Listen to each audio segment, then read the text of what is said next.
La France a besoin du monde et le monde a besoin de la France. Mais aujourd'hui, la France et l'Occident collectif sont en état de mort cérébrale. Nous vivons la fin d'un cycle historique de plus de 500 ans dans lequel nous avons connu l'esclavage et l'extermination de millions d'hommes et de femmes, puis le colonialisme et sa barbarie pendant plusieurs siècles, 2 guerres mondiales et jusqu'à aujourd'hui le néocolonialisme organisé par le monde occidental sur les peuples du monde. Nous sommes à la croisée des chemins. Soit les mondialistes vont réussir à imposer leur agenda et conduire le monde à une nouvelle guerre mondiale qui sera inévitablement nucléaire, soit nous allons organiser un changement de paradigme, une renaissance basée sur la coopération avec l'Est et le Sud global dans une approche gagnant-gagnant et dans cette nouvelle architecture de sécurité et de développement mutuel. Alors je parle ici au nom de la France, pourquoi mon pays est-il du mauvais côté de l'histoire? D'abord car depuis le 15 août 1971 et le découplage de l'or et du dollar par le président Nixon, le monde s'est soumis à une dictature monétaire, celle du dollar, un nouveau mondialisme financier et criminel. Depuis, les pays de l'Occident collectif, dont la France, n'ont fait que perdre de plus en plus leur souveraineté au profit d'une élite financière apatride manipulant le dollar sur des marchés financiers. Ensuite, le traité de Maastricht en 1992 a mis les États européens signataires, dont la France, sous la tutelle d'une banque centrale indépendante, la Banque centrale européenne, indépendante des États, mais elle-même soumise aux grandes banques de la City de Londres et de Wall Street, imposant le libre-échange, la concurrence déloyale avec pour but la désindustrialisation de toute l'Europe. Un esclavage moderne exploitant les ressources et les hommes à l'autre bout du monde, tout en organisant la destruction des États-nations européens. Nouvelle trahison de nos élites avec l'annonce de la réintégration de la France dans le commandement intégré de l'OTAN par le président Nicolas Sarkozy à Washington en 2017. Une organisation sous contrôle du complexe militaro-financier qui aurait dû disparaître depuis longtemps, mais qui est aujourd'hui devenue l'OTAN mondiale. C'est Nicolas Sarkozy qui avait également trahi le peuple français en imposant le traité de Lisbonne, pourtant rejeté par la population française par référendum le 29 mai 2005, soit exactement 30 ans jour pour jour. La 5e République française de Général de Gaulle avait enfin été abattue par les forces mondialistes et néoconservatrices. Après les attentats du 11 septembre 2001 à New York, à l'exception de l'opposition du président Chirac à la guerre d'Irak, la France et l'Union européenne ont suivi l'impérialisme anglo-américain dans sa quête de domination du monde et de déstabilisation de l'Asie du Sud-Ouest et du Sud global.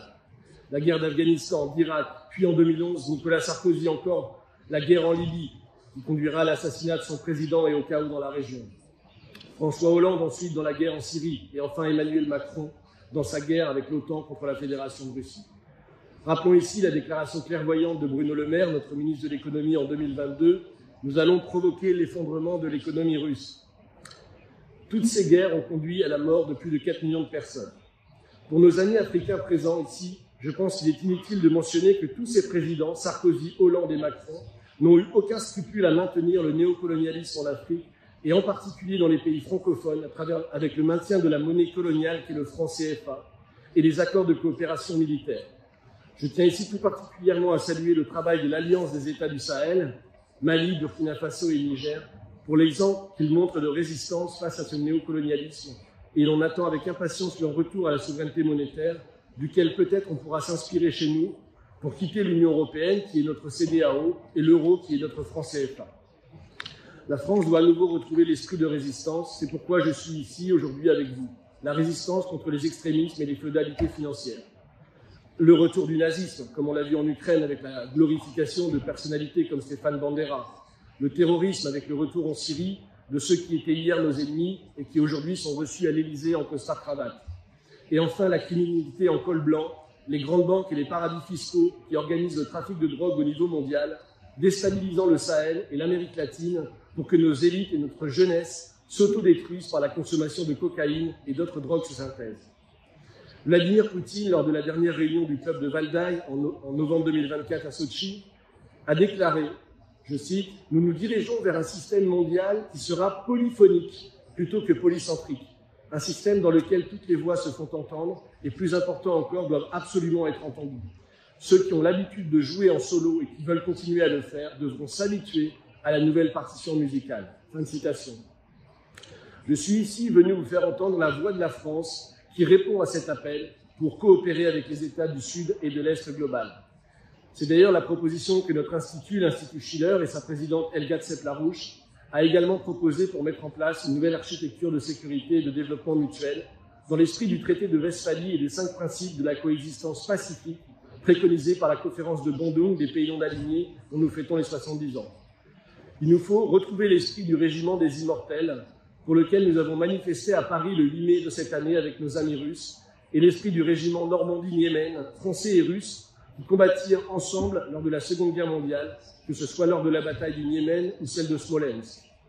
L'on ne peut s'en sortir et éviter le pire qu'en changeant les règles du jeu, en se battant pour substituer à la géopolitique internationale actuelle à la loi des marchés financiers visant à la dictature mondiale, une politique de développement et de sécurité mutuelle en Europe et dans le monde. Une politique de paix dans chaque pays, avec du crédit productif public à long terme et à faible taux d'intérêt pour de grands travaux à l'échelle mondiale. C'est le respect de leur souveraineté que défendent les pays des membres des BRICS, avec lesquels la France doit coopérer au nom de sa propre souveraineté.